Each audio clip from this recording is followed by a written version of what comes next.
If you're thinking what's the next book to read or listen to, like I've had to listen to this book like at least 15, 16 times just so I can remember stuff of it, it's definitely a book to read because you can get so engrossed in it. That's why I probably listened to it so many times. A Legend of Lord of the Rings. In the film, Aragorn sings about this couple. If you want more Lord of the Rings stuff, this is definitely it. But if you're a casual, it's not the Lord of the Rings, it's not The Hobbit.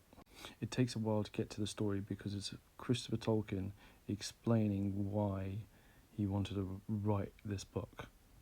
It goes through all the phases because it's written over 20 years, and he wrote it because of the significance it was to his dad.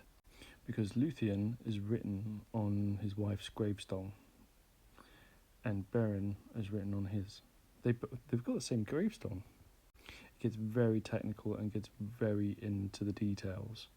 You can skip right to the main version, which is because there's the version in the Silmarillion which is quite short, and then these ones are quite long, and one is actually even a poem, which is my favourite thing. But then, like the Silmarillion, at the beginning, it goes through so many different names, locations, different gods, different people that you just go straight over your head. I didn't even know that this was our history.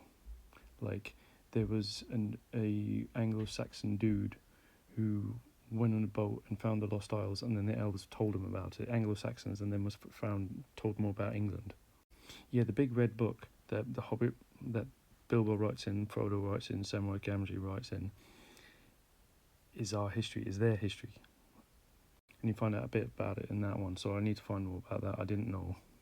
Anyway, if you really love the lore, get this. If you're casual, get this. But it's hard to get into, especially the beginning. But once you get into it, and once you get into the first story where Beren is a gnome, and then you get into the poem, and then you get into the final version, and then it just gets sadder and sadder. And anyway, toodle pip.